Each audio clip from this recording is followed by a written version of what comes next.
Thanks for watching the Council in Brief. I'm Susan Kennedy. We're here with the latest news of the Montgomery County Council. And we begin this week with a vote on a proposal that amends the county's development impact tax for transportation and school improvements. The subdivision staging policy addresses regulations for future development with the goal of ensuring our infrastructure is in line with growth. The council took its final straw votes on the subdivision staging policy, approving the proposal that regulates growth in the county for the next 4 years. Formerly called the growth policy, the subdivision staging policy is presented to the council by the planning board. And all in all, I think we've tried to make a simpler, more understandable, but yet cost-effective approach to managing our development going into the future. We do send people out there and we verify. I think that we recognize the county is not one place. It's actually several different kinds of place. There are urbanized parts of the county like downtown Silver Spring, Bethesda, and White Flint. There are rural parts of the county in the agricultural reserve and places like Poolesville and Boyd's and Dickerson. And then there are places that are in between. There's suburban, there are some places that have some commercial development but are mostly residential. And so this policy is designed to reflect those differences in the way that we handle transportation analysis in the different parts of the county. This update is an opportunity to revise the rules on how our county grows.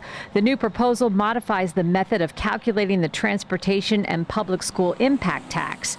It changes existing legislation by making sure when permission is given to build new development, the impact taxes the developer pays will go towards supporting schools, transportation, and roads. I think that this is a step forward in that it establishes that development should pay for 100+% of the impact that it causes. That is more than 100% of the cost of providing a new seat that's generated by new development will be covered by this policy. I believe the council wanted to send a very clear message. They take school overcrowding issues seriously, and they are going to be responsive to those concerns. But by and large, it's been a very thoughtful process, and we've had a lot of great engagement from everyone. In other news, the council is considering a measure that would give owners of certain properties in the county an urban agricultural tax credit. Property in the county ranging from size to 1/2 acre to less than 5 acres would be eligible for the credit, and the credit would equal the property tax due on that piece of land. Councilmember Tom Hucker is the lead sponsor of this bill. There is an urban agriculture movement around the country. People love farming generally. There's more and more interest in knowing where your food comes from and teaching kids about that. There's more and more interest in buying food that's grown locally rather than creating the greenhouse gas problems of shipping your food from all over the world. There's more people interested in this. We want to encourage local farming and local agriculture, so this bill will hopefully do that. In Baltimore and San Francisco and elsewhere in D.C. where they've passed this legislation, people are starting to turn like vacant parking lots into farms. And if people want to do something like that in Montgomery County, that's potentially a good thing.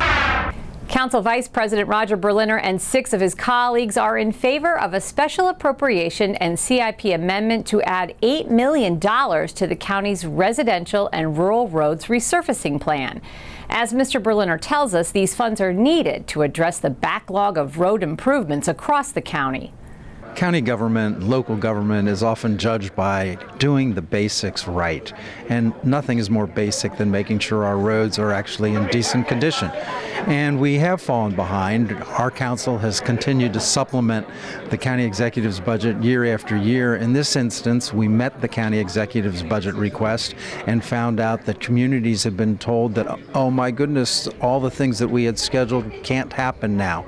And that wasn't right, and now we're making it right by saying, no, we're going to add money so that the communities that have been promised, at least a good chunk of them, will be taken care of. Well, that wraps it up for this edition of the Council in Brief. For County Cable Montgomery, I'm Susan Kennedy. Thanks for watching.